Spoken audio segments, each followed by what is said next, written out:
Alors, Nadia, on vient de l'expliquer, il y a longtemps qu'on avait envie de te rencontrer. Ouais. Et j'ai fait une petite expérience. J'ai interrogé des gens autour de moi, qui ne sont pas des intellectuels, quoique moi, j'aime pas trop le mot intellectuel. Et je leur ai expliqué qu'on allait faire un reportage avec Nadia Geert, et tout le monde m'a dit qui c'est. Et alors, forcément, je leur ai dit, écoutez, c'est une philosophe, une écrivaine. Ça n'avait pas l'air de passionner beaucoup. Mais quand je leur ai dit qu'elle faisait les débats à la RTB sur des sujets d'actualité et que c'était celle qui avait les cheveux rasés, tout le monde a su qui c'était. Ah oui, ça c'est marrant ça, oui. Alors, si je te dis que certains te considèrent comme la Forest belge, qu'est-ce que c'est? Ah, pour moi, c'est un très beau compliment en fait. Et c'est très amusant parce qu'en fait, ceux qui me considèrent ou qui me disent, ça m'arrive, hein, que des gens me disent, ah oui, pour moi, vous êtes la Caroline Forest belge. C'est parfois dans leur tête un compliment, mais parfois c'est aussi une insulte. Oui, enfin bon, peu importe. On vit tous avec des caricatures. Hein. Oui, mais alors moi j'ai toujours un peu de scrupule à me définir moi-même comme philosophe parce que je trouve que c'est tellement... c'est un titre tellement ronflant, quoi. Philosophe, pour moi, c'est tout de suite Platon, Kant, Heidegger, enfin des grands noms, quoi. Donc moi, à côté de ça, je ne me considère pas comme philosophe. Disons que j'ai plus tendance à me dire que j'ai une formation en philosophie. Voilà, j'ai une agrégation en philosophie, ça c'est mon parcours, c'est ma formation. Et tu donnes cours? Je donne cours aussi, effectivement, oui. Sur ton blog, il est écrit en grand les valeurs humanistes. Oui. Oui. Alors, je m'étais posé la question parce que tu sais que nous travaillons avec des gens comme Hervé Asquin, Richard Miller, qui sont peut-être aussi des humanistes. Je me suis dit, est-ce que c'est une libérale? Oh, au sens 19e ou 18e siècle du terme, certainement. Mais pas au sens politique. Bah, même au sens politique, enfin, je veux dire, la question est de savoir est-ce qu'on entend libéral au sens affiliation à un parti politique, bah alors non. Par contre, pour moi, le libéralisme en tant que courant politique garde toute sa noblesse. Donc c'est quand même grâce aux libéraux qu'on a la liberté de conscience, la liberté de culte, la liberté d'association, la liberté de la presse, la liberté d'enseignement, malheureusement peut-être.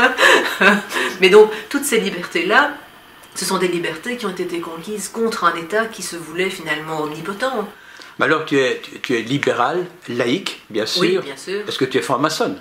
Ah, ça, je trouve que c'est une question tout à fait personnelle. Je trouve que ça, c'est vraiment du domaine de l'intime, mais je vois pas très bien d'ailleurs en quoi ça peut influencer. Ni pour ni contre. Hein. Moi, c'est des choses qui m'intéressent. Disons, tous ces mouvements d'idées qui s'intéressent au progrès humain sont des choses qui m'intéressent.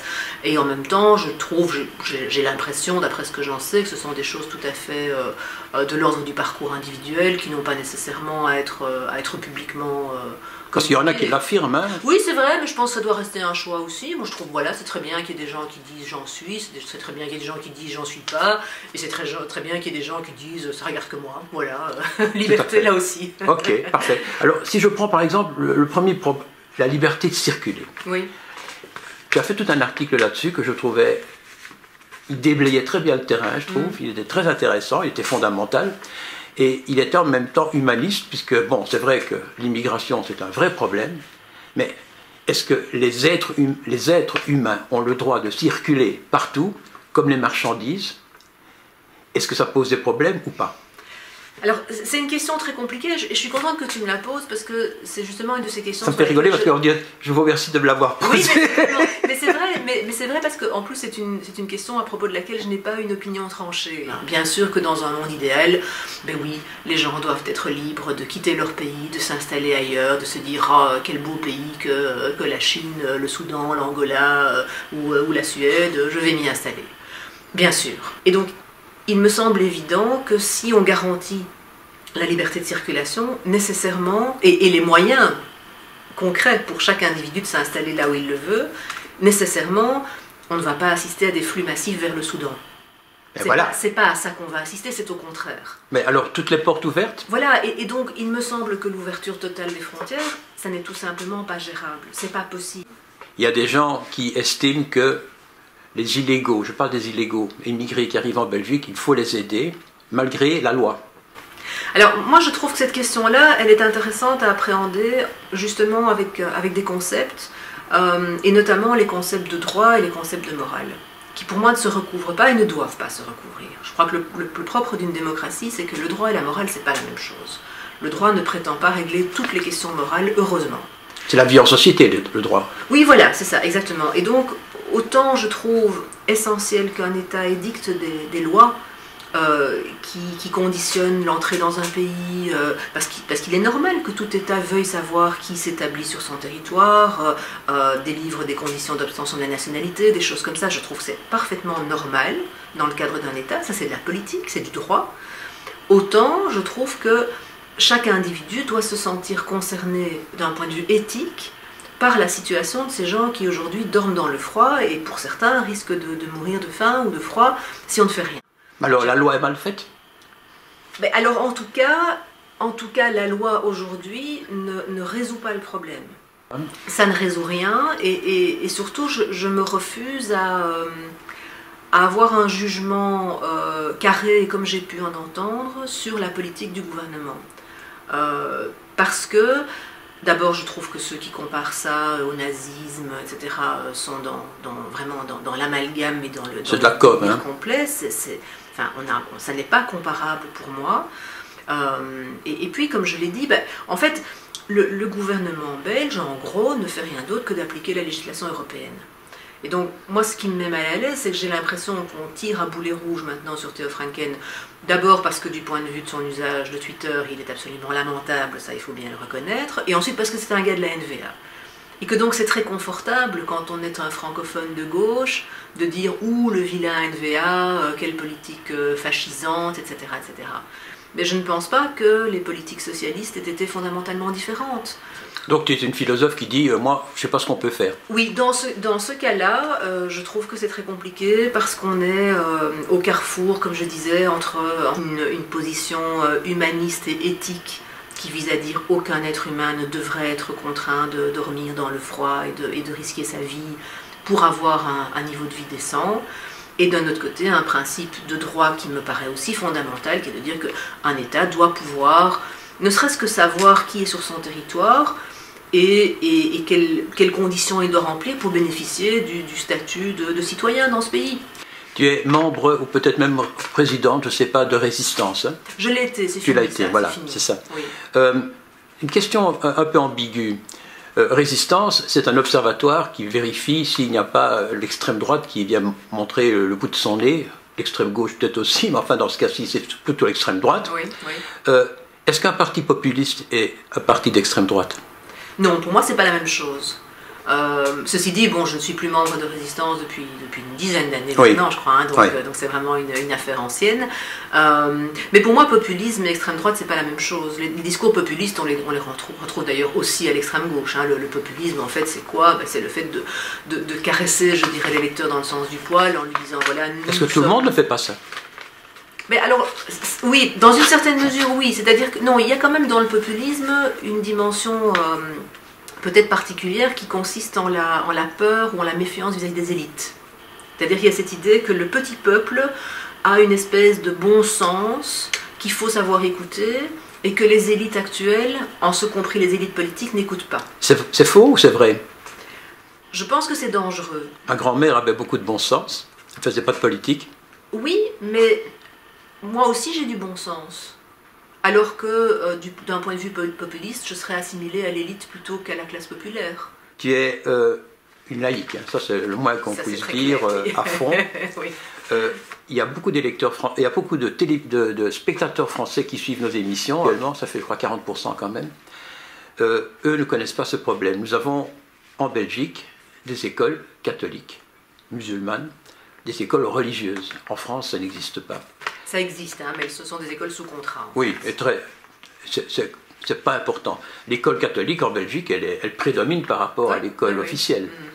Quel est ton point de vue là-dessus? Je crois que je dois faire un détour par l'histoire pour dire ce que j'en pense. En fait, quand en 1830 la Belgique prend son indépendance, donc elle le fait par rapport aux Hollandais, hein, aux Pays-Bas, qui sont protestants, où donc Guillaume Ier a imposé finalement une sorte de vision très laïque de l'enseignement, en essayant de confisquer le droit des congrégations religieuses d'organiser un enseignement.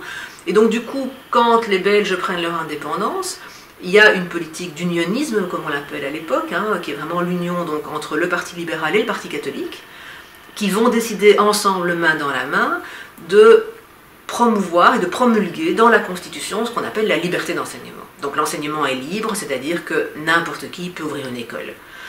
Dans les faits, ce n'importe qui, c'est évidemment les congrégations religieuses au premier chef, puisque c'est elles qui avaient déjà tout le réseau, tous les bâtiments, tout le personnel, etc., avant la période. Et donc, cette liberté d'enseignement, au fond, au départ, c'est une revanche prise sur la politique hollandaise, mais qui va très vite déboucher sur un conflit, parce qu'une fois qu'on a dit que l'enseignement est libre, on n'a pas abordé le nerf de la guerre, qui est qui va payer pour cet enseignement libre. Et là, évidemment, les catholiques vont dire, ben, évidemment, l'État doit payer pour l'enseignement libre, sinon c'est pas une vraie liberté. Tandis que les libéraux vont dire, ben non, il ne faut quand même pas déconner, vous pouvez créer des écoles si vous voulez, mais vous n'aurez qu'à les financer vous-même. Et donc, j'en viens à mon point, c'est-à-dire que pour moi, il y a une véritable entourloupe ou une manœuvre habile par laquelle le Parti catholique a réussi à faire passer l'idée que la liberté d'enseignement allait nécessairement avec un financement public d'un enseignement confessionnel.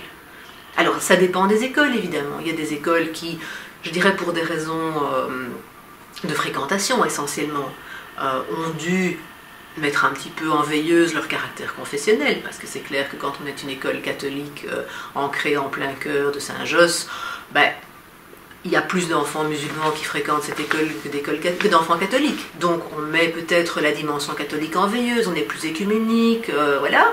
Mais dans d'autres écoles plus huppées, là par contre, le caractère confessionnel est encore bien présent.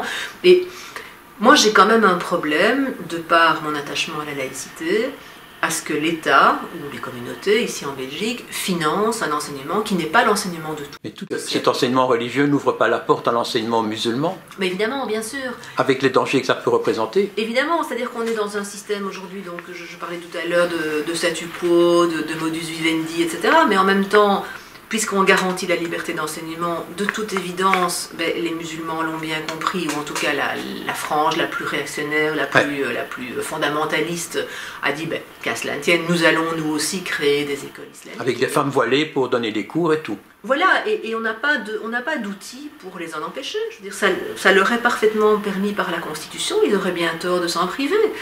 Pour ou contre le voile? Ben, la question est trop vaste pour que je puisse y répondre comme ça. Enfin non, je suis contre de toute manière. Je suis contre de toute manière. Mais je ne suis pas pour l'interdiction. Je ne parle pas dans la rue, hein. Je parle pas voilà, dans la... c'est ça. Ça, c'est clair. Voilà. C'est-à-dire que le voile me pose un problème, ça c'est tout à fait clair, à la fois en tant que laïque et en tant que féministe. Et que féministe. Oui.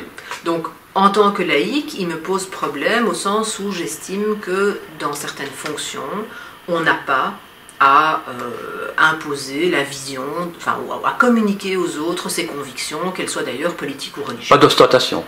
Pas d'ostentation, ni même de manifestation. Parce que l'ostentation, enfin, où commence l'ostentation? Est-ce que si je porte un petit crucifix comme ça, c'est de l'ostentation? Pour moi, pas de signe religieux. Si je suis fonctionnaire au guichet d'une administration communale, si je travaille dans une administration publique, si je suis enseignant, je n'ai pas à montrer aux usagers du service quelles sont mes convictions politiques ou religieuses. C'est aussi simple que ça. Pas nécessaire? Mais non seulement ça n'est pas nécessaire, mais c'est nécessaire que je ne les montre pas. Parce que c'est comme ça que je garantis la véritable neutralité du service. En fait, quand je t'écoute, je pense que tu serais beaucoup mieux en France qu'en Belgique. Ah mais oui, ça c'est clair. Sauf que moi, j'ai pas envie de changer de pays, j'ai envie que la Belgique change pour devenir plus semblable à la France. Oui, d'accord. Mais voilà, c'était une question. Oui, mais c'est vrai, je suis une laïque à la française, comme on dit souvent. Ce qui moi m'énerve, parce que pour moi, il n'y a pas de laïcité à la française, il y a la laïcité, et puis il y a ce qui n'est pas la laïcité, voilà. Mais donc pour revenir à la question du voile, ben oui, le voile me gêne dans certaines fonctions, comme je viens de l'expliquer. Et le voile me gêne aussi d'un point de vue sociétal, au sens où c'est quand même une tentative de mainmise sur le corps des femmes. Voilà, là on arrive à la féministe. Bah évidemment, bah oui, parce que jamais loin. Hein, c'est surtout toi qui es connue comme féministe, Caroline Fourès belge. Est-ce qu'on va pas trop loin? Quand? Dans le féminisme. Et je pense notamment aux affaires Weinstein, DSK, où aux États-Unis on dit parfois, et je ne sais pas si c'est vrai d'ailleurs, qu'il ne faut jamais se trouver seul avec une femme dans un ascenseur parce qu'elle peut porter plainte après et que on risque vraiment très gros. Est-ce qu'on peut arriver à ce genre de choses en Europe? Moi je pense qu'il y aura toujours des femmes qui dès qu'un type les regarde en disant « Ah, vous avez de beaux yeux », se sentent menacées. Mais c'est la minorité. Je veux dire, moi, c'est ça qui me gêne quand on pose la question est-ce qu'on ne va pas trop loin? C'est que je crois qu'il y a une manière comme ça d'essayer, me semble-t-il, de faire comme si la majorité des difficultés ou des plaintes qui émergent aujourd'hui de la part de femmes qui s'estiment victimes de harcèlement, de rue, des choses comme ça, sont en fait de l'ordre de « vous avez de beaux yeux ». Alors que c'est pas vrai. Il y a des choses beaucoup plus graves qui se passent. Et qui se passe quotidiennement. Je pense que c'est ça le grand mérite qu'a eu le mouvement MeToo, c'était de faire en sorte que la parole se libère, c'est-à-dire que des femmes j'ai envie de dire de 15 à 65 ans, et même plus, témoignent, disent ben oui, voilà, moi aussi, ça m'est arrivé de prendre le métro, d'avoir un type qui se frottait contre moi, de me rendre compte qu'en fait, il était occupé à se masturber dans mon dos.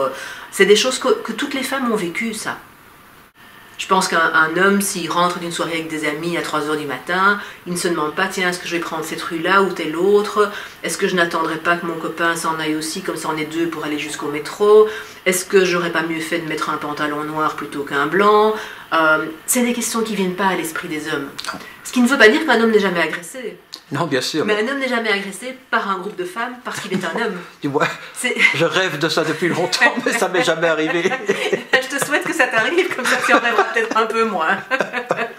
Mais c'est ça, je crois, qui mérite d'être exprimé et qui devait à un moment donné être exprimé. Moi, je suis pas du tout une puritaine et je trouve que mai 68 c'était formidable. J'ai rien contre le fait qu'on ait des relations sexuelles hors mariage, à 2, à 3, à 4, à 15, du même sexe, de l'autre sexe, etc. Enfin, tout ça, ok, aucun problème. Mais dans le respect mutuel. Si c'est une nouvelle... Non, c'est non. Voilà, non, c'est non, et oui, c'est oui. Mais tant qu'il y a tentative d'emprise, d'exercice du pouvoir, en fait, parce qu'en fait c'est ça, hein, je veux dire, enfin, moi j'aime beaucoup cette formule qui a beaucoup circulé sur les réseaux sociaux à un moment donné, qui disait à propos du viol, le viol c'est pas du sexe, quand tu te prends un coup de pelle, t'appelles pas ça du jardinage. Ah, c'est pas mal. Ben voilà, et c'est très, enfin, pour moi c'est exactement ça. C'est cru, ben c'est clair, oui, et c'est... Mais oui, faire subir à une femme quelque chose qu'elle n'a pas envie de subir, ben, ça n'est pas une question de libertinage, c'est une question de pouvoir. Maintenant, la dernière question, parce qu'on pourrait continuer indéfiniment. Oui. Hein, mais moi, je trouve ça passionnant. Hein, passionnant. La dernière question, est-ce qu'on peut rire de tout? Alors, moi, je crois qu'idéalement, oui, on doit pouvoir rire de tout. Tu sais à quoi je fais allusion, hein? Bah, ça peut être à plein de choses. À l'aune. Alors à l'aune. Oui. On peut rappeler ce qu'elle a dit. Bah alors oui, Laura Lone, bon, elle est sur scène, elle est à Paris, elle fait bon, Laura Lone, elle est géniale, cette bonne femme. Ouais. Franchement, moi je suis bluffée, quoi. Je trouve qu'on a besoin de gens comme elle, et donc elle sort des horreurs tout le temps. Ouais. Ça, il faut commencer par le dire, sinon on comprend rien. Donc tout son core business, c'est de dire des horreurs, avec un petit air de Sainte-Nitouche aussi. Et à un moment donné, parmi toutes ces horreurs, elle dit, bah tiens, quelle est la différence, ou quel est le point commun, pardon, entre un juif et une paire de baskets? Elle répond, il y en a moins en 45 qu'en 40. Ils ont voulu aller au CSA pour ça. Hein. Je sais, et je trouve ça consternant. Je trouve ça consternant parce que, pour moi, je dirais pas qu'on peut rire de tout, mais pas avec n'importe qui, ça c'est la formule éculée. Je dirais plutôt qu'on peut rire de tout, à partir du moment où on n'a pas de raison de soupçonner la personne qui rit d'être dans une intention problématique. Pour moi, c'est l'intention. Et comment peut-on le savoir quand on a un public devant soi? Alors, on peut le savoir dans une certaine mesure. Le public a payé pour entrer. Oui, mais je veux dire, Laura Lone, on sait qu'elle se moque de tout et de tout le monde. Donc, lui faire un procès pour antisémitisme, c'est ridicule. Ouais. Je veux dire, à ce moment-là, elle est aussi raciste, elle est aussi sexiste, elle est aussi anti-ceci, anti-cela, puisque tout le monde en prend pour son grade. Donc il n'y a pas de raison de la soupçonner. C'est l'esprit Charlie, quoi. Oui, par contre, un Dieudonné, pour prendre l'autre l'extrême, le problème avec Dieudonné, c'est pas les blagues qu'il raconte. Le problème, c'est qu'il dit la même chose dans ses blagues que ce qu'il dit très sérieusement sur la télé iranienne. Donc voilà, quand on fait des discours politiques antisémites pour la télévision iranienne, et qu'ensuite on recycle ça en soi-disant blague très drôle sur les juifs dans un spectacle, ça pose problème. Parce qu'on sait bien que c'est pas de l'humour, puisqu'il le pense très sérieusement. Est-ce qu'il ne faut pas mieux l'ignorer? Alors, pour moi, on revient à la question du droit et de la morale dont on parlait tout à l'heure. Tout à fait. Moi, je pense que les lois qui pénalisent certains propos doivent être guidées par une question finalement assez simple, qui est de savoir si ce qui est dit risque de porter préjudice. C'est-à-dire pas simplement pour, enfin je sais pas moi, si tu racontes une blague sur les femmes aux cheveux courts, je peux trouver que bon c'est pas drôle du tout, franchement, tant pis pour mais toi quoi. Ça me porte pas préjudice. Ouais, tout à fait. Par contre, si c'est de l'humour sur le fait que les femmes aux cheveux très courts sont forcément toutes des lesbiennes, dont des erreurs de la nature, et que donc le monde se porterait mieux sans elles, là, ça devient problématique parce que ça peut être entendu comme une incitation à la haine sur base de l'orientation sexuelle. Et que donc, moi, je peux commencer à me sentir menacée, me dire, attendez, mais avec le genre de truc que tu racontes là, moi, ça peut me porter un préjudice grave. Ouais. Pas seulement subjectivement, mais très objectivement. Je veux dire, si je me fais agresser, ben, ce ne sera pas ma subjectivité qui sera agressée. Donc, il faut des lois, mais c'est le juge qui apprécie. Oui, et il faut des lois qui ne soient pas là pour protéger la sensibilité. Parce qu'on a tous des choses dont on n'a pas envie de rire à certains moments. Je veux dire, c'est normal. Moi, je comprends très bien que tout le monde ne rit pas des blagues de Laura Lone sur les Juifs. Tout comme je comprends très bien que il y a 20 ou 30 ans, Patrick Timsit avait été en procès parce qu'il avait raconté une blague sur les trisomiques. Il y avait des associations de parents trisomiques qui avaient porté plainte. Je comprends que quand on a un enfant trisomique, on ne trouve pas ça drôle. Et en même temps, moi, j'ai trouvé ça drôle, j'avoue. Je suis bon public, moi je ris facilement. Et ça ne porte, à mon sens, pas préjudice. En conclusion, j'aurais envie de dire ceci, c'est que tu me donnes l'impression d'être une philosophe qui déblaye le terrain, mais qui n'apporte pas les réponses. Ben, j'apporte des réponses, je pense, quand même, sur certaines choses. Ah, le voile, oui. Le voile, oui, par rapport à l'enseignement aussi, j'ai quand même quelques petites idées que je défends. Je veux dire, la suppression des réseaux, par exemple, hein, là, je suis très claire. Donc, mais c'est vrai que ça m'intéresse plus... Enfin, comment dire ? J'ai l'impression que pédagogiquement, c'est beaucoup plus intéressant de poser les questions et que les gens réfléchissent. Que les gens trouvent eux-mêmes la réponse. Voilà. Voilà. Maintenant, si on pousse... Je donne moi-même les réponses aussi pour certaines choses. Quand je les ai pas toujours, et ce sont parfois des réponses provisoires, et elles sont parfois pleines d'hésitation ou d'incertitude, mais je trouve que c'est intéressant en tout cas d'amener les gens à se poser les questions autrement que comme ils se les sont posées. Est-ce que le réflexe que tu as, c'est d'abord le respect de l'autre? Le respect de l'autre, ça me paraît fondamental. Mais justement, en ne le confondant certainement pas avec le respect des idées de l'autre. Avec le respect des idées de l'autre. Ah oui. Pour moi, les idées n'ont pas à être respectées. Les idées, elles sont là pour être triturées, débattues, contestées, foulées aux pieds s'il le faut. Enfin, on doit pouvoir discuter librement des idées, mais dans le respect des personnes.